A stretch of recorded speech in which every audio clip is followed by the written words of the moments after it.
Baik, Assalamualaikum warahmatullahi wabarakatuh. Waalaikumsalam warahmatullahi wabarakatuh.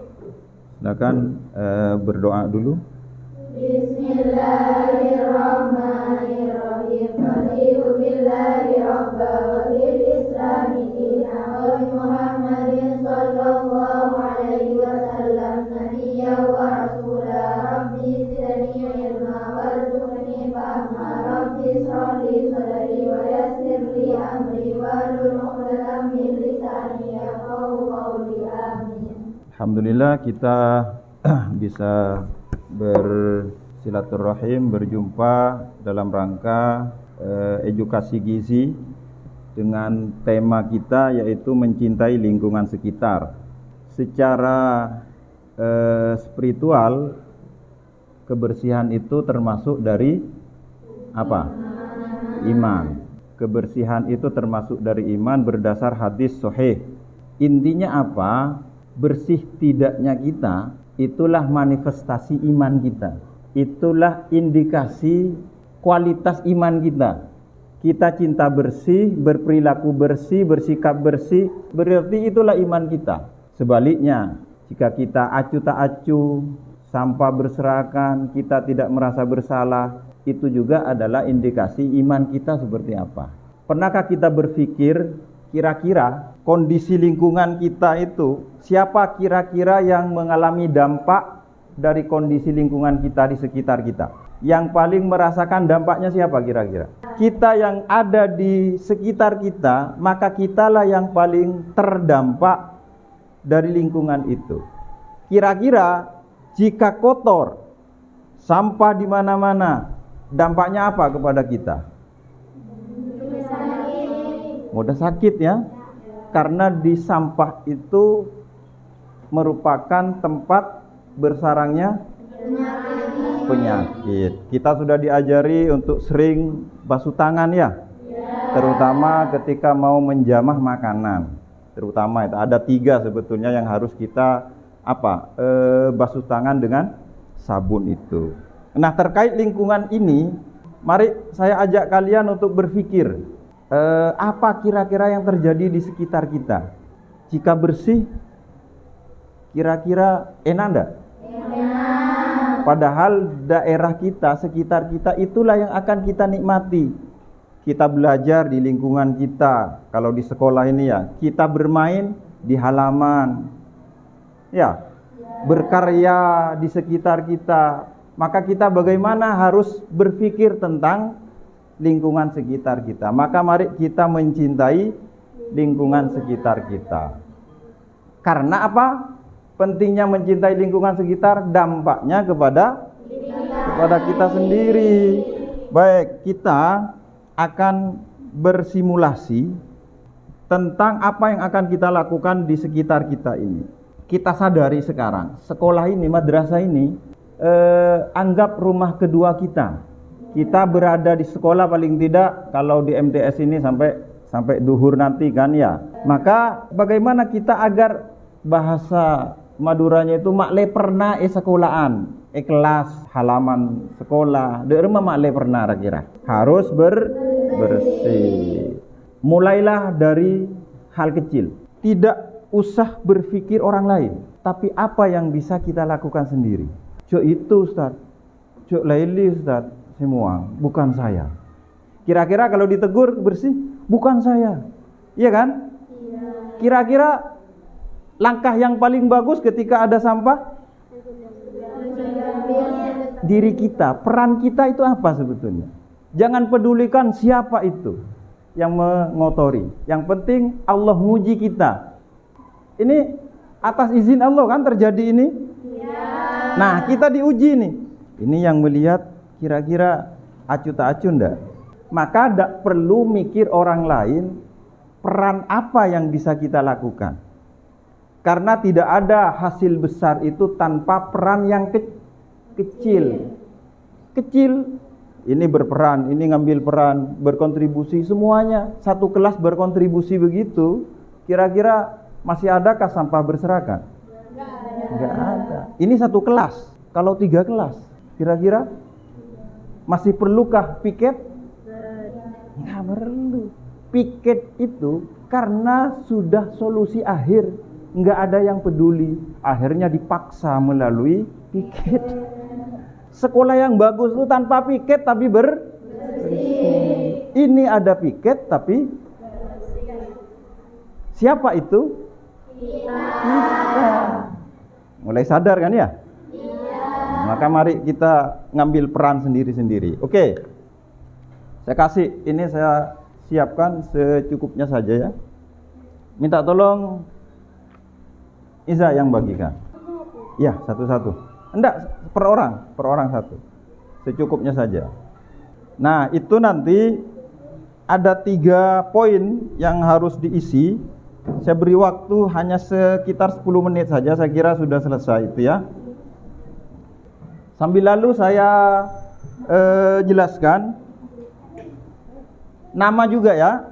Nama silakan ditulis secukupnya saja. Baik, sambil didengarkan tulis nama itu di nomor 1 yang A. Yang A itu merupakan pengantar. Kira-kira menurut kamu lingkungan sekitar madrasah ini apa kelebihannya, apa kekurangannya? Oke, silakan ditulis dari sekarang. Nanti per poin saya jelaskan. Menurut kamu ya, enggak usah. Ini enggak ada benar salah ya. Enggak ada benar salah. Jadi ditulis saja. Sesuai yang kamu rasakan. Lingkungan sekitar kamu ini di madrasah ini kira-kira kelebihannya apa, kekurangannya apa? Dari sisi lingkungan ya. Ini juga belajar apa yang ada dalam pikiran kita curahkan dalam tulisan. Kalau yang sudah biasa nulis mungkin tidak begitu kesulitan ya. Sudah ya? Oke, ingat ada kelebihan, ada kekurangannya ya menurut kamu. Oke. Sudah, bisa dilanjut ke poin berikutnya? Oke. Apa kira-kira yang akan kamu lakukan untuk memperbaiki kondisi yang kamu rasakan di A itu? Apa yang akan kamu lakukan? Tindakan apa yang akan kamu lakukan terhadap apa yang kamu rasakan itu? Sesuai di pilihan di jawaban yang kamu tulis di A tadi, di atas itu. Silakan, rencana kamu sendiri ya. Sekali lagi jawabannya tidak ada salah benar. Bisa ditulis berupa nomor 1 misalnya, 2 misalnya, biar lebih mudah ya. Ada nomor 1, nomor 2 gitu. Apa yang akan kamu lakukan? Yang realistis saja ya, yang realistis. Misalnya masa melaporkan ke bupati misalnya kan tidak mungkin. Apa yang akan kamu lakukan? Ya bisa Sandik PC mau bayar cleaning service misalnya, ditanggung saya. Bisa itu. Sudah? Oke. Itu langkah-langkah real yang akan kamu lakukan terhadap kondisi yang kamu rasakan di A. Itu yang B ya. Sekarang yang C. Yang C itu janji. Janji kamu terhadap apa yang sudah kamu tulis di A, di B itu. Kan di B tindakan kamu ya? Apa yang akan kamu lakukan itu di B. Nah, sekarang di C itu janji kamu terhadap apa yang direncanakan di B itu. Kata-kata janji saja. Saya berjanji. Silakan, kata-kata janji. Saya berjanji. Atau bahkan saya bersumpah.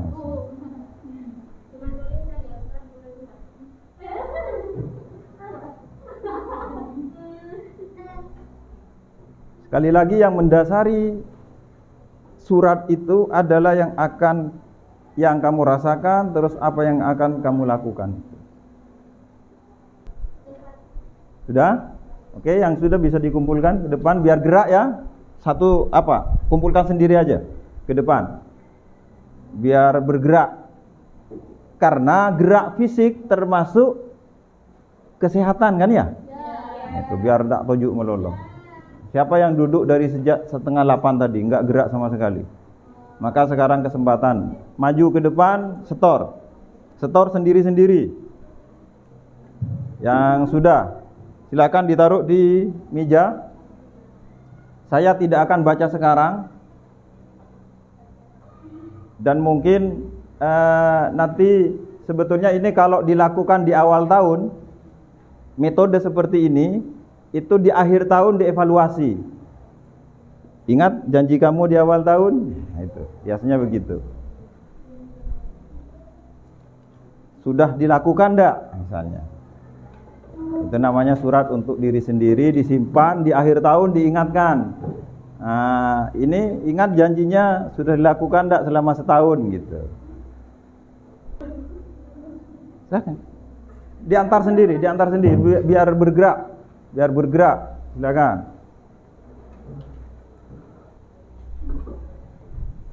Padahal kata saya enggak cukup itu lembaran itu. Ternyata masih banyak yang space kosong ya. Enggak boleh dititip ke temannya, diantar sendiri. Biar bergerak. Kamu mau gerak kemana?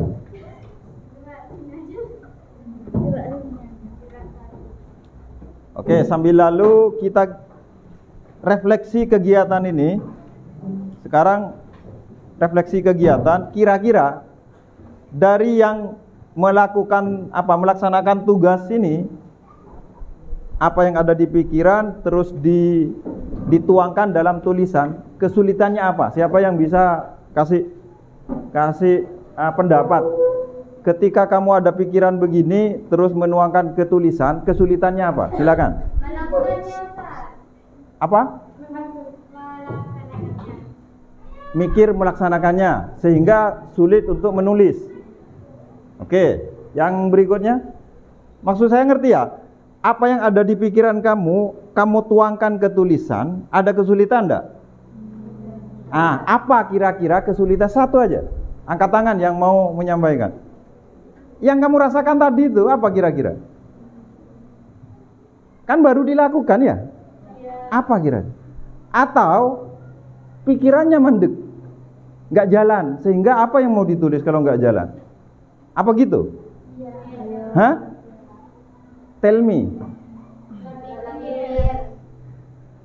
ya. Menurut kamu apa kira-kira? Kesulitan tadi itu, ada kesulitan enggak? Iya. Cuma takut.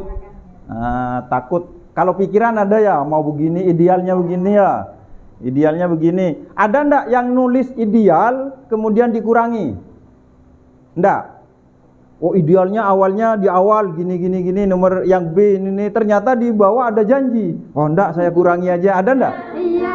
Ada. Terlalu ideal misalnya kan ya? Terlalu ideal. Nah, itu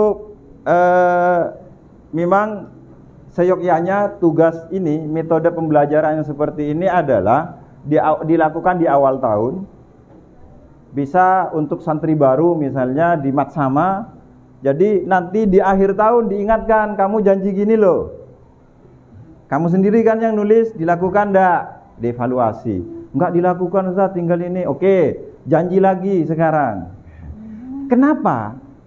Ini bukan hanya pengetahuan tentang apa itu pentingnya lingkungan yang bersih, tapi bagaimana menjadikan karakter kamu itu berperilaku sehat dan bersih. Jadi perilaku benih tahu.